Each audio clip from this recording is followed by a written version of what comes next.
Just before I start the video of the rest of the garage here, just thought I'd mention this next project I've got planned. It probably won't be posted for a while, so subscribe if you think you'd be interested in it.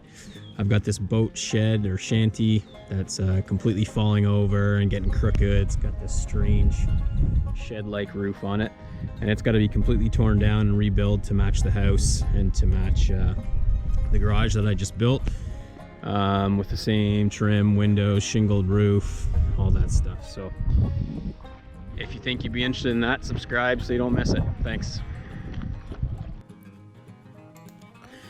All right, so this is our house that we're trying to match up with the siding and the trim. All the trim around the windows and doors is all this bent aluminum stuff, and there was just no way I was gonna be able to figure out how to do that.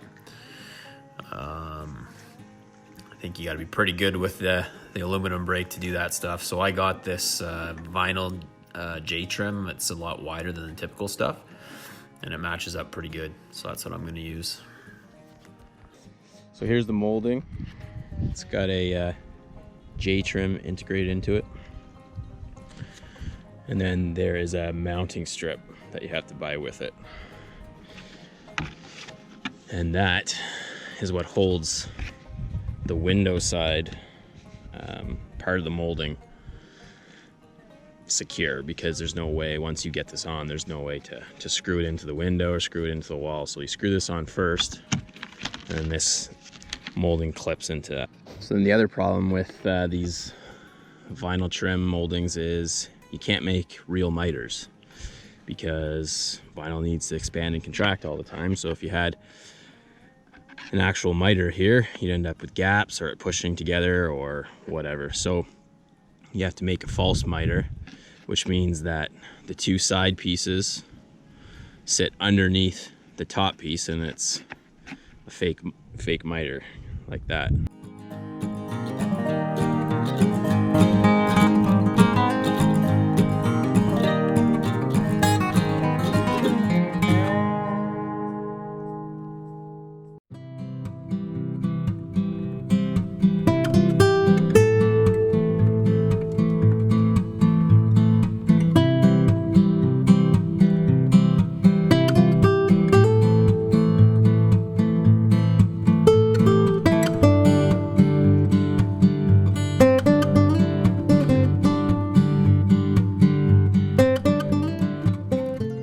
So that door is all trimmed up. It actually worked out pretty well. The trim sits nice and flush. Looks pretty good. Got the drip mold in there. Miters look all right. And it's actually nice and secure, so I'm happy with that.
Cut pretty much everything for the siding and trim on this job. The aluminum soffit, this siding, all the corner pieces and window molding is just a 200 tooth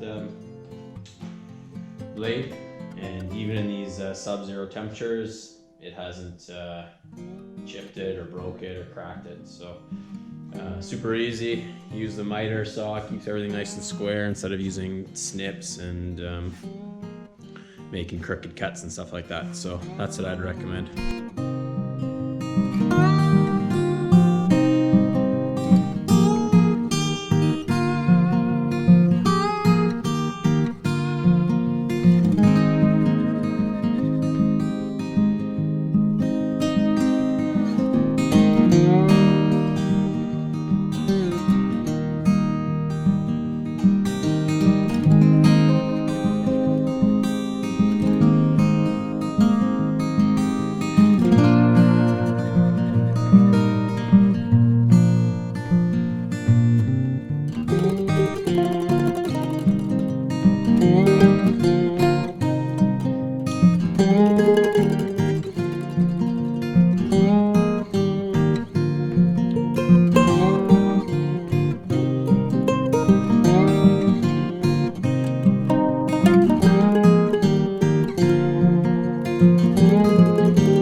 is to make that little gable end, half roof, I don't know what you call it, on the other side of the garage.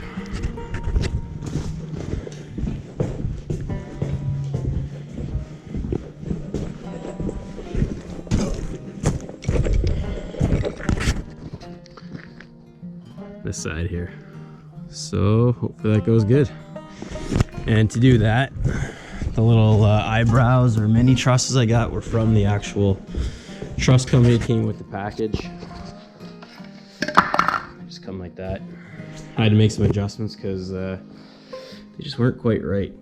Anyways, that's kind of a profile of how it works. Here's the ledger board that this sits on, and then here's the front 2x6 fascia.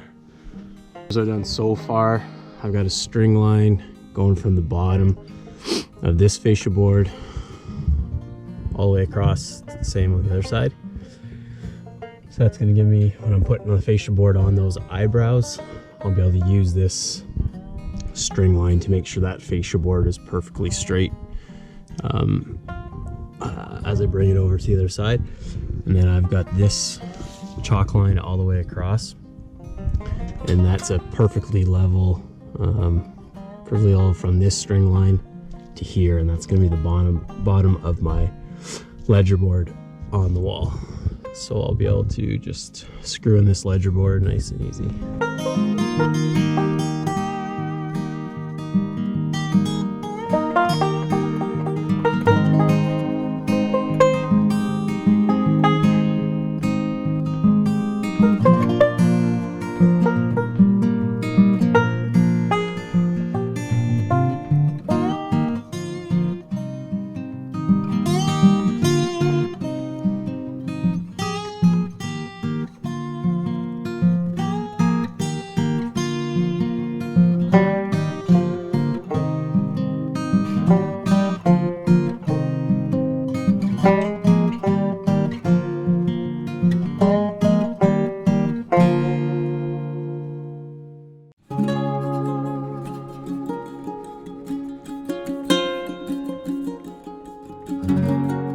Those brows are up. Always takes longer than you think, but they turned out all right. They're nice and straight and even. I don't know if you can tell, kind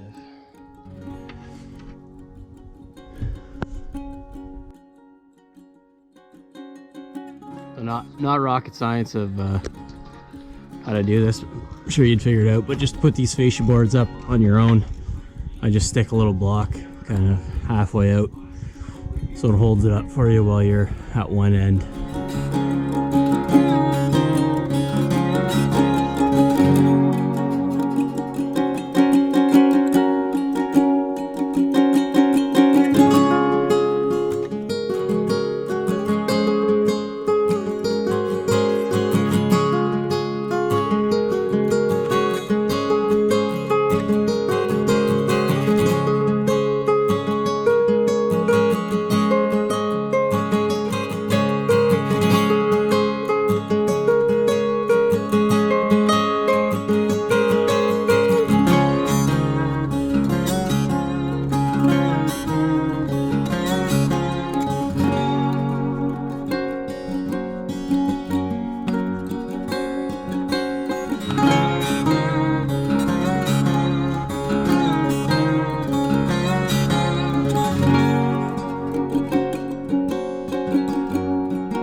So I've been waiting on this drip edge for a month. It's been on back order and all screwed up because of the coronavirus. Finally got it. It's the wrong color.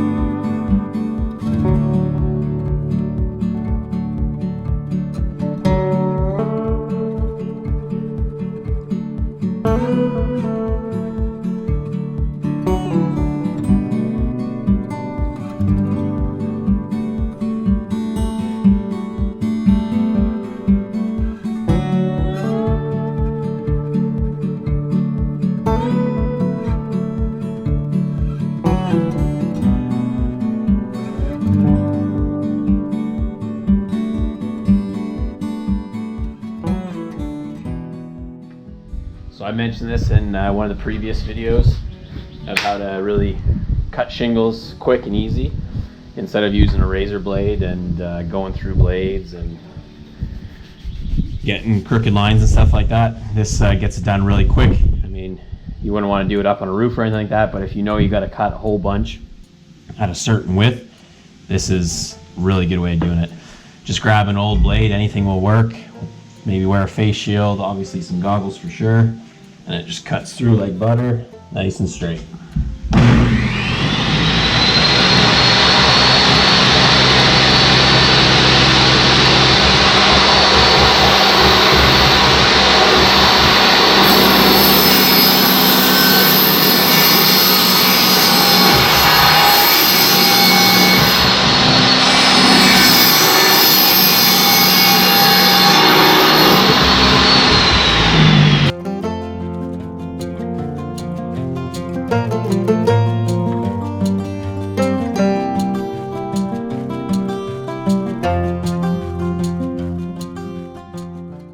So that's done.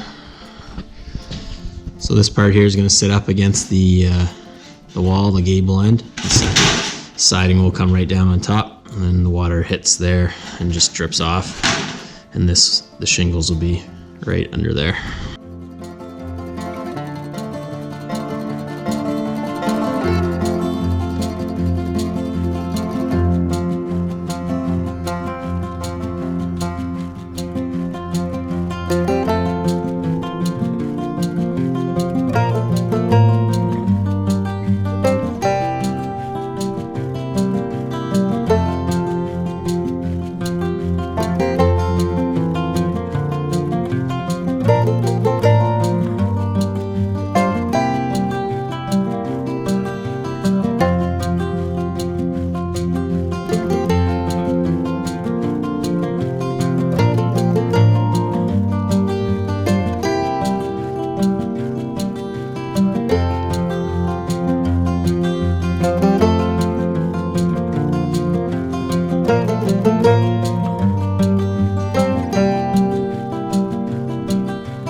right, so that's it.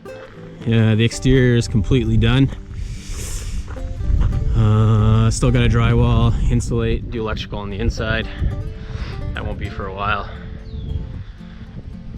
It wasn't that hard, but it certainly is a lot of work. Just so many different materials that go into it.